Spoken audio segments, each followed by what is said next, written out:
यह कहानी है दैत्य दंभकासुर और महान राजा विक्रमादित्य की। दंभकासुर एक ऐसा दैत्य था जो जवान और सुंदर औरतों को अपनी गुफा में उठा ले जाता, उनके साथ खेलता। जब उसका उनसे मन भर जाता तो वह उनकी जीवन लीला समाप्त कर देता।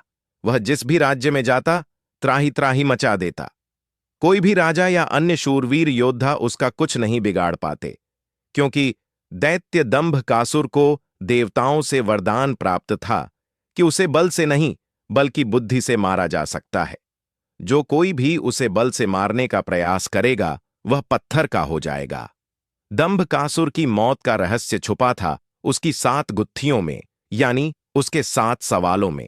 पर उसके साथ युद्ध करने वाले किसी भी राजा या शूरवीर को यह रहस्य मालूम नहीं था। इसलिए जब भी कोई उसके पाप कृत्य से दुखी हो उसके पास जाकर उस पर हमला करता तो देवताओं के वरदान स्वरूप वह पत्थर का हो जाता। हर तरफ दंभकासुर का कहर मचा हुआ था। पत्थर का हो जाने के भय से कोई भी उसे रोकने का प्रयास नहीं करता। पर कहते हैं ना, जब पाप का घड़ा भर जाता है तो उसके भी फूटने का समय आ ही जाता है। हर जगह अपनी मनमानी कर एक दिन दैत्य दंभकासुर ने उज्जैन नगरी की तरफ रुख किया।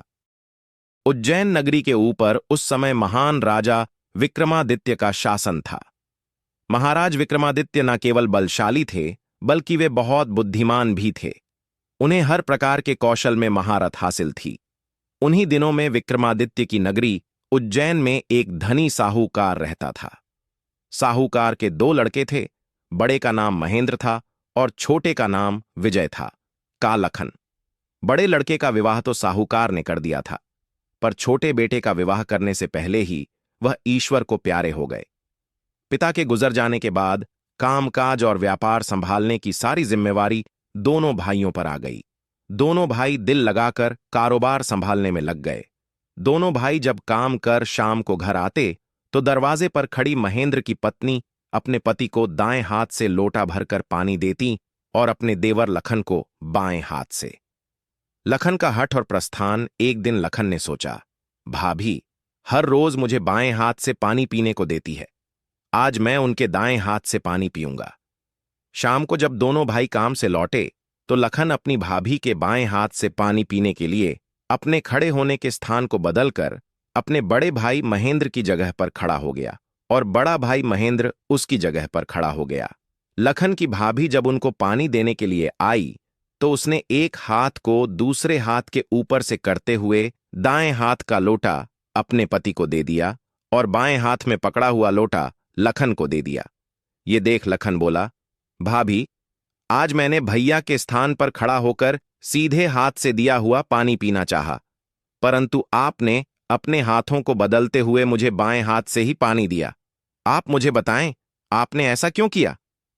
लखन की बात सुनकर उसकी भाभी ने उत्तर दिया, अगर तुम्हें सीधे हाथ का दिया हुआ पानी ही पीना है तो तुम भी अपने लिए सीधे हाथ से पानी पिलाने वाली ले आओ।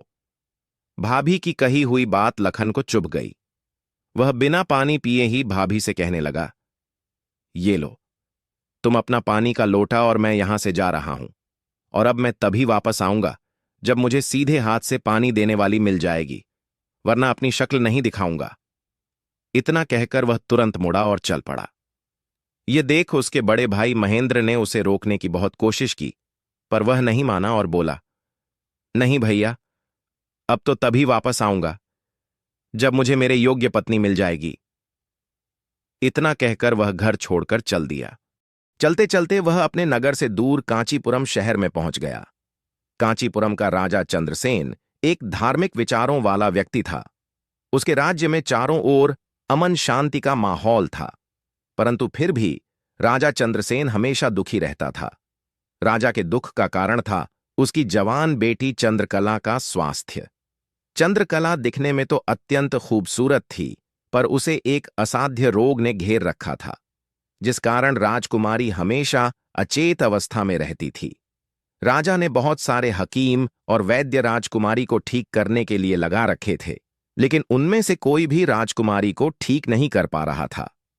ठीक कर पाना तो दूर, वे राजकुमारी चंद्रकला की बीमारी तक नहीं ढूंढ पा रहे थे।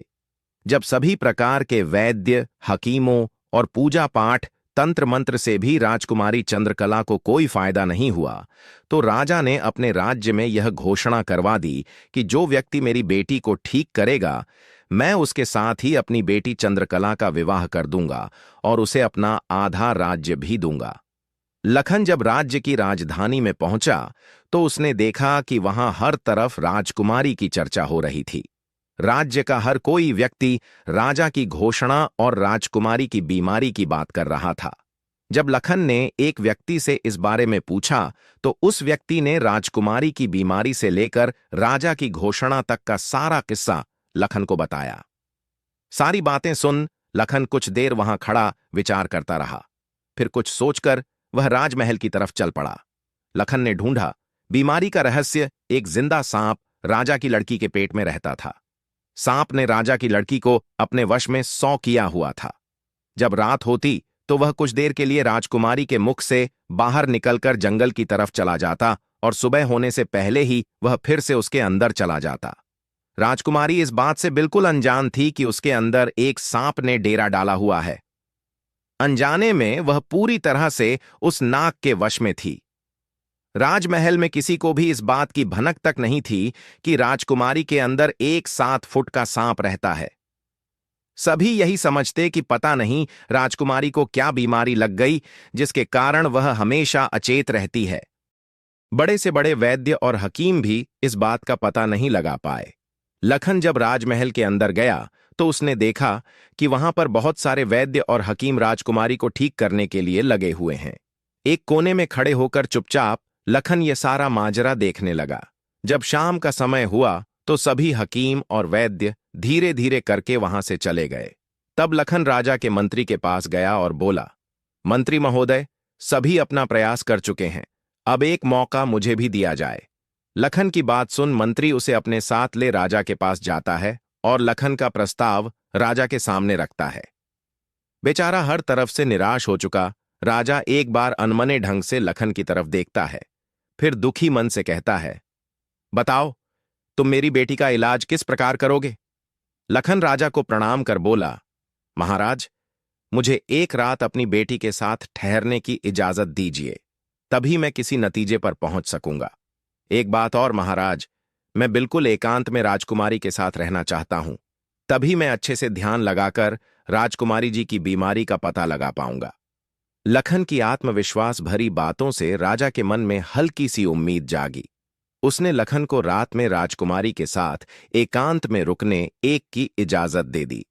राजा की इजाजत मिलते ही लखन राजकुमारी के कक्ष में गया और उससे कुछ दूर एकदम चुपचाप बैठकर उसे देखने लगा।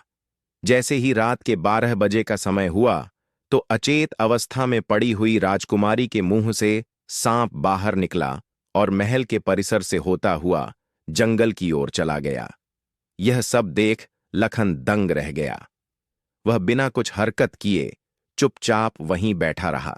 जब रात का आखिरी पहर खत्म होने को आया तब वह सांप वापस लौटा और राजकुमारी चंद्रकला के मुख से होता हुआ पूरा उसके अंदर समा गया। दम साधे लखन यह सारा माजरा देखता रहा। सारा माजरा देख उसे समझते देर न लगी कि राजकुमारी की सारी बीमारी की जड़ यह सांप ही है। सांप का वध और विवाह सुबह हुई तो राजा चंद्रसेन डर और बेसब्री के मिश्रित भावों के साथ लंबे लंबे कदम रखता हुआ अपने मंत्री के साथ राजकुमारी के कमरे में आया और बेसब्री से उसने लखन से पूछा, बताओ लड़के, तुम किस नतीजे पर पहुंचे? क्या मेरी बेटी ठीक हो जाएगी? लखन बोला, महाराज, मुझे राजकुमारी की बीमारी का पता चल गया है और ईश्वर ने चाहा तो वह जरूर ठीक हो जाएगी। आप मुझे एक रात का समय और दीजिए और मेरे लिए एक तलवार और एक मिट्टी से भरी हुई बड़ी सी बाल्टी का इंतजाम कर दीजिए। लखन की बात सुन राजा को बहुत सुकून मिला। उसने मंत्री को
लखन के द्वारा मांगा गया सारा सामान उसे देने का निर्देश दिया।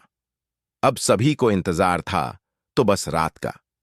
राजकुमारी को सांप के चंगुल से मुक्त कराने के लिए लखन रात्रि के आने का बेसब्री से इंतजार कर रहा था। पूरी तैयारी के साथ हाथ में धार धार तलवार लिए लखन राजकुमारी की ओर निगाहें गड़ाकर उससे कुछ दूरी पर बैठ गया।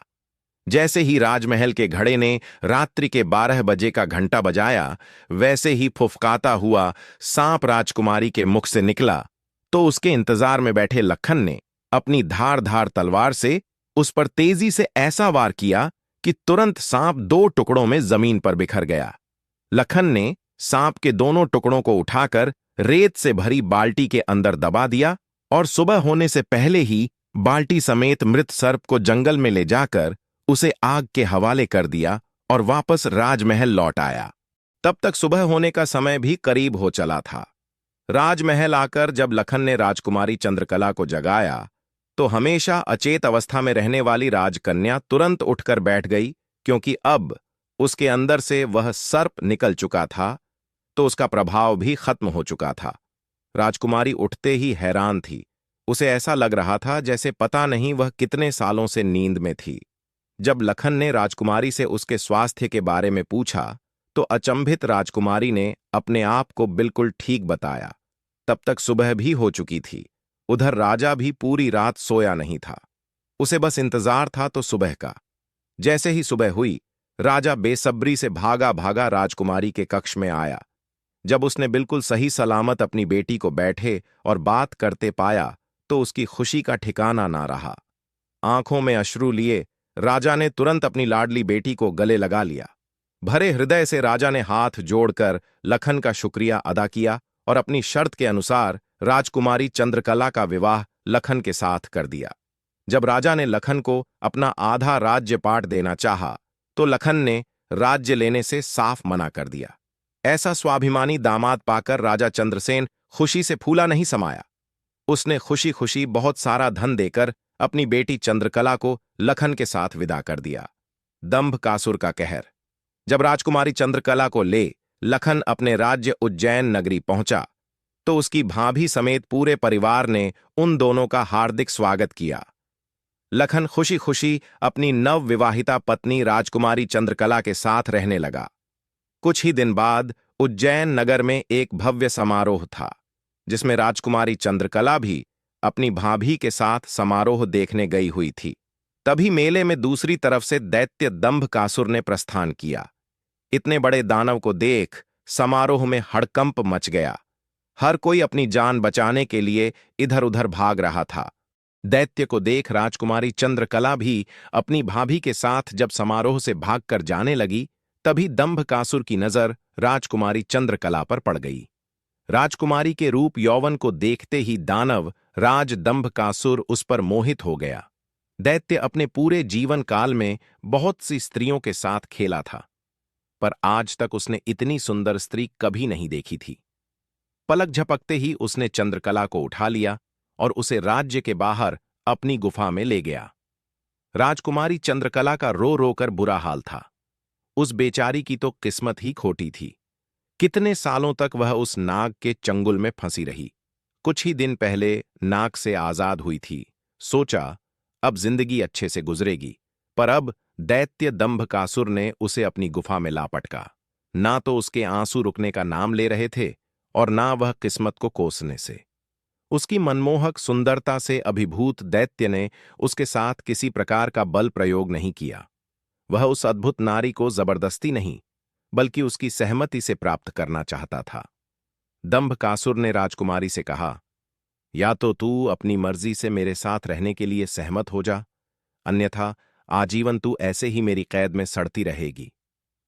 दैत्य की बात सुन राजकुमारी चंद्रकला गुस्से से रोती हुई बोली, मैं तुम्हारे साथ रहने से पहले मरना पसंद करूंगी, और अगर तुम यह सोचते हो कि तुम मुझे यहां उठा लाए तो मैं तुम्हारी हो गई, तो यह तुम्हारी सबसे बड़ी भूल है। मेरा पति मुझे ढूंढते हुए यहां जरूर आएगा और वह तुझे छोड़ेगा नहीं।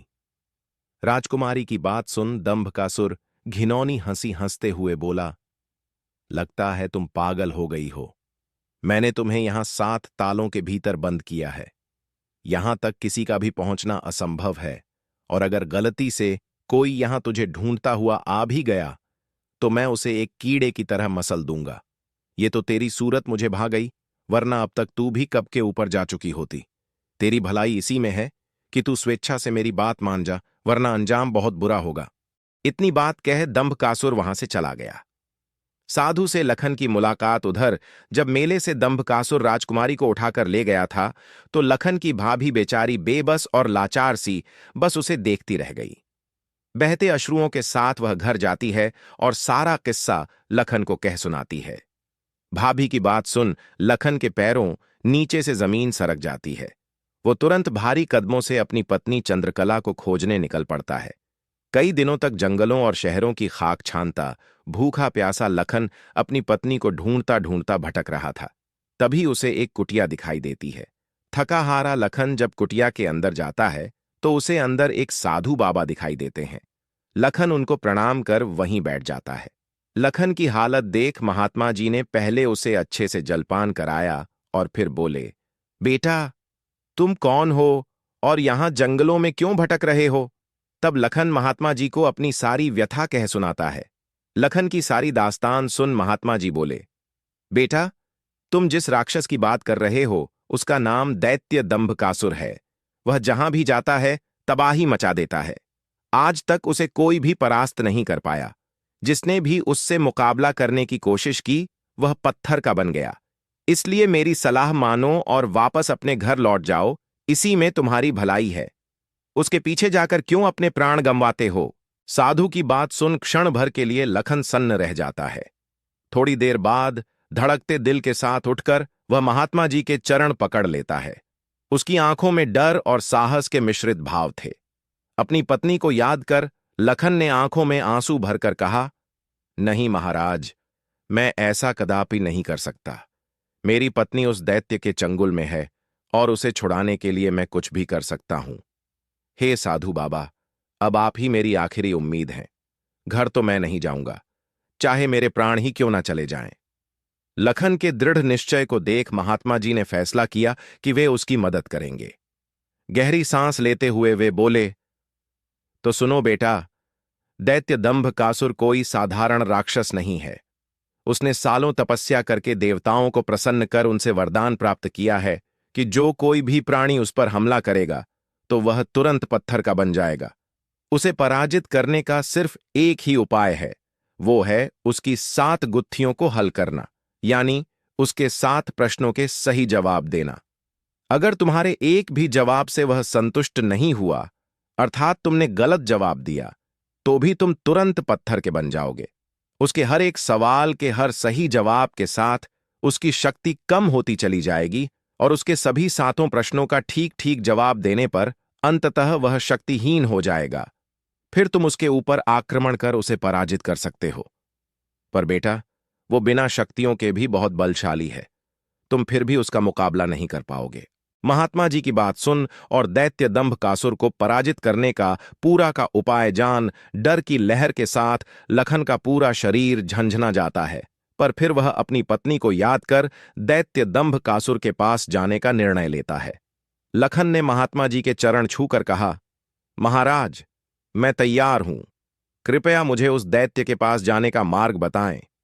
महात्मा जी ने लखन को आशीर्वाद देते हुए दैत्य दंभकासुर की गुफा का रास्ता बता दिया। दृढ़ निश्चय कर एक अदम्य जोश के साथ लखन दंभकासुर की गुफा की ओर चल पड़ता है। लखन बन गया पत्थर। कुछ देर तक कठिन यात्रा करने के बाद लखन उस भयानक लखन बन गया। पत्थर कुछ देर तक कठिन यात्रा करने के बाद लखन उस भयानक गुफा के द्वार पर पहुंच जाता है। वह अपनी तलवार निकालकर गर्जना करता है, दंभकासुर बाहर आ और मेरा सामना कर। लखन की ललकार सुनकर दंभकासुर गुफा से बाहर आता है और क्रोध में दहाड़ता है, कौन मूर्ख है जो मेरी शांति को भंग कर रहा है? भारी भरकम विशालकाय दानव को देख लखन के पूरे शरीर में सिरहन दौड़ गई। हिम्मत जुटा हुए लखन बोला, हे दुष्ट राक्षस, मैं उस स्त्री का पति हूं जिसे तू बलपूर्वक उठाकर लाया है। पूछ तेरे वह 7 सवाल, मैं जवाब देने के लिए तैयार हूं। सवालों की बात सुन दंभकासुर चौंक गया। फिर कुछ सोचकर बोला, ओह, तो तू उस धूर्त साधु से मिलकर आया है। उसी ने तुझे मेरे रहस्य का पता बताया है। पर अब क्या फायदा? मैं तेरी फूल सी पत्नी को तो कच्चा ही निगल गया हूं। क्या स्वादिष्ट मांस था उसका। दैत्य दंभकासुर का इतना कहना था कि लखन अपना आप खो बैठा और आगे बढ़कर पूरी ताकत के साथ तलवार से दैत्य पर वार किया। लेकिन जैसे ही उसकी तलवार दैत्य को छूती है, देवताओं के वरदान के कारण वह भी तुरंत पत्थर का बन जाता है। दैत्य दंभकासुर छलकपट से झूठ बोलकर लखन को पत्थर का बना देता है। लखन के पत्थर का बनते ही दैत्य दंभकासुर जोर जोर से शैतानी हंसी हंसता है। बड़ा आया था मेरी 7 गुत्थियों को सुलझाने वाला। उसकी शैतानी हंसी से सारी वादियां दहल उठती हैं। घिनौनी हंसी हंसता हुआ दंभकासुर अपनी गुफा में जाता है और राजकुमारी चंद्रकला से कहता है, एक कीड़ा आया था बाहर, कह रहा था तुम्हारा पति है। तुम तो बड़े बड़े दावे कर रही थी कि मेरे पति को जब मालूम चलेगा तो वह मुझे छोड़ेगा नहीं। अरे, उसे मसलने के लिए तो मुझे अपने हाथों की भी जरूरत नहीं पड़ी। एक छोटे से झूठ से ही विचलित हो मिट्टी में मिल गया। इतना कह दानव जोर जोर से हंसता है। दंभकासुर की बात सुन राजकुमारी चंद्रकला एकदम सन्न रह जाती है, मानो उसके शरीर में प्राण ही ना हो। कुछ देर बाद जब थोड़ा होश संभाला तो रोती गिड़गिड़ा हुई राजकुमारी बोली, दुष्ट दानव, क्या किया तूने मेरे पति के साथ? ऐसा नहीं हो सकता, मेरा पति नहीं मर सकता। कह दे कि तूने मुझसे झूठ कहा है। राजकुमारी चंद्रकला की बात सुन दंभकासुर बोला, मूर्ख स्त्री, तूने मुझे समझ क्या रखा है कि तेरा वह कीड़ा पति मुझे मारेगा?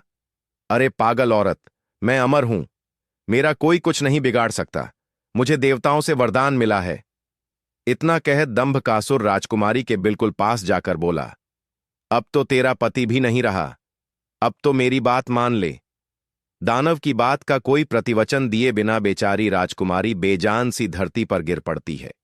उसकी आंखों से लगातार अश्रु बह रहे थे। महेंद्र का अनुज की खोज उधर जब अपनी पत्नी को खोजने गया, लखन कई दिनों तक घर नहीं लौटा। एक तो उसके परिवार वाले अत्यंत चिंतित थे। लखन की मां और उसकी भाभी का तो रो रोकर बुरा हाल था। लखन का बड़ा भाई महेंद्र भी गहरी चिंता में था। अंततः कुछ भी ना सूझ पर महेंद्र अपने अनुज भाई लखन को खुद ढूंढने का निश्चय कर अपनी माता व पत्नी से आज्ञा ले घर से चल पड़ता है। बड़ा भाई महेंद्र लखन की खोज में जंगल में भटकते हुए उसी साधु की कुटिया पर जा पहुंचा। उसने महात्मा जी को प्रणाम किया और थोड़ी देर सुस्ताने के लिए वहीं साधु की कुटिया के बाहर बैठ गया। महेंद्र को देख महात्मा जी ने उससे पूछा, हे वत्स, तुम इस निर्जन जंगल में क्यों भटक रहे हो? तो महेंद्र ने शुरू से अंत तक सारा वृत्तांत महात्मा जी को सुनाया। सारा वृत्तांत सुन महात्मा जी के चेहरे पर चिंता की लकीरें उभर आईं। उन्हें इस प्रकार विचार मग्न देख महेंद्र ने पूछा, हे महाराज, मेरी बात सुनकर आप किन विचारों में खो गए और आपके चेहरे पर यह चिंता की लकीरें मैं साफ देख सकता हूं। इसका क्या कारण है गुरुजी? महात्मा जी ने गंभीर स्वर में कहा, हे वत्स, मैं तेरे भाई लखन को जानता हूं। वह भी मेरे पास आया था और उसने मुझे सारा वृत्तांत सुनाया था कि कैसे वह राक्षस उसकी पत्नी को उठा ले गया। महात्मा जी की बात सुनकर महेंद्र एकदम स्तब्ध रह गया। उसकी आंखों में आश्चर्य और चिंता के भाव उभर आए। महेंद्र बोला, तो कहां है मेरा अनुज महाराज? वह ठीक तो है? वह घर क्यों नहीं लौट रहा? हे महाराज, कृपया जल्दी से मुझे बताए, मुझसे सब्र नहीं हो रहा।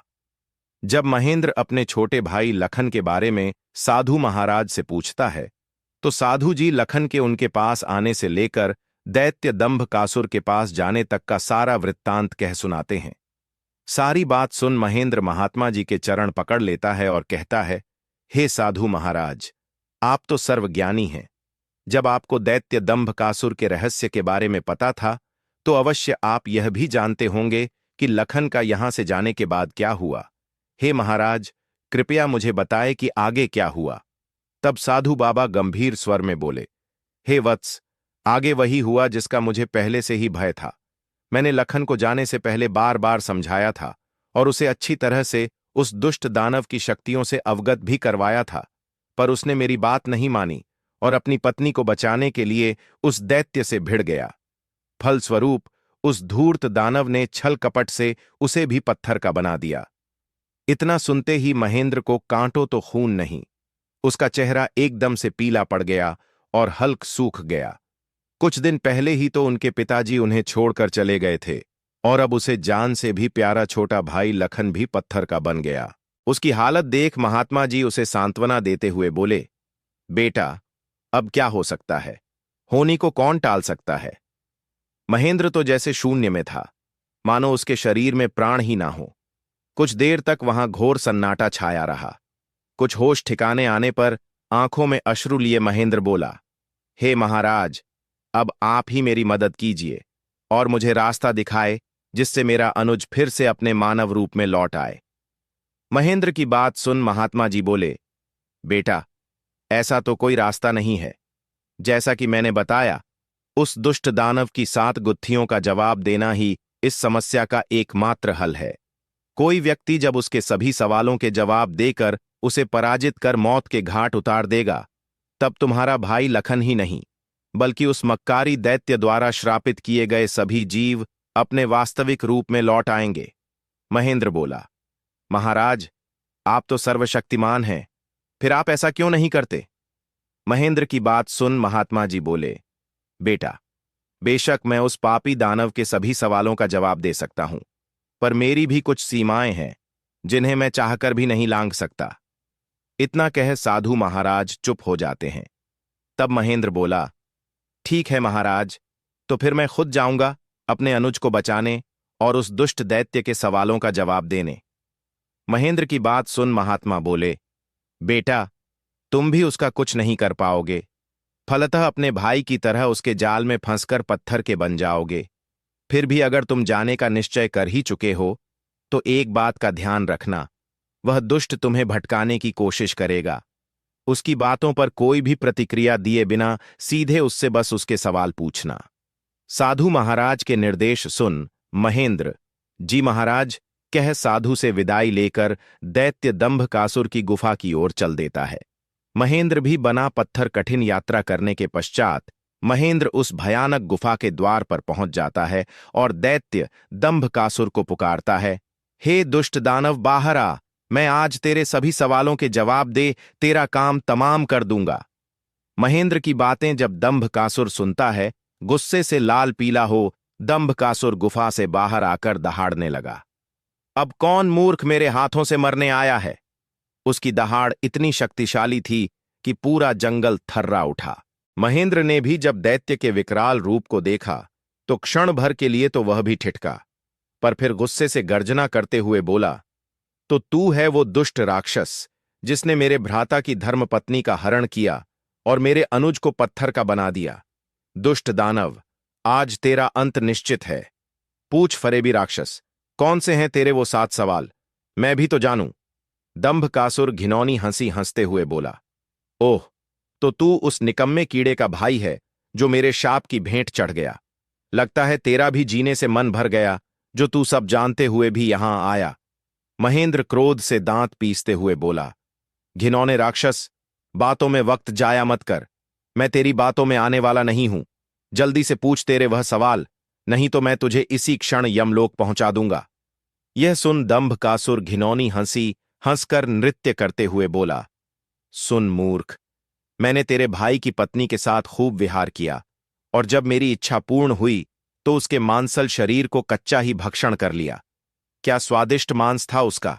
अब तेरी बारी है, पर तुझे तो मैं पत्थर भी नहीं बनाऊंगा, सीधे तेरे टुकड़े टुकड़े कर डालूंगा। दैत्य दंभकासुर के बोले गए यह बोल महेंद्र की छाती में किसी भाले की तरह लगे। अपने भ्राता की पत्नी के बारे में कहे गए शब्दों से उसके तन बदन में आग लग गई। सब कुछ अच्छे से जानते हुए भी महेंद्र अपने ऊपर काबू नहीं रख सका और दैत्य दंभकासुर को मारने के लिए तेजी से उसकी तरफ लपका। जैसे ही उसने दैत्य के ऊपर अपनी पूरी ताकत लगा तलवार से वार किया, वैसे ही अपने भाई की तरह पल भर में वह भी पत्थर का बन गया। उसके पत्थर का बनते ही दंभकासुर हंसते हुए बोला, तुम दोनों भाइयों की किस्मत में यही था कि तुम दोनों युगों युगों तक मेरी गुफा के प्रहरी बनकर रह जाओगे। इतना बुदबुदाकर दंभकासुर अपनी गुफा में जाता है और राजकुमारी चंद्रकला को भी यह सब बता देता है और कहता है, तेरे दोनों रक्षक तो मेरे सामने ढेर हो गए, अब तू किसकी आस लगाए बैठी है, मूर्ख स्त्री। राजकुमारी चंद्रकला के रो रोकर आंसू सूख चुके थे। अब बचा था तो केवल क्रोध और ज्वाला। जलती हुई आंखों के साथ गुस्से में दहाड़ हुई राजकुमारी बोली, दुष्ट राक्षस, तू क्यों इतना खुश हो रहा है? मुझे तेरा अंत साफ नजर आ रहा है। देख मेरी आंखों में। राजकुमारी चंद्रकला के तेवर देख और उसकी बात सुन दंभकासुर विचलित सा हो जाता है और बिना कुछ कहे ही वहां से चला जाता है।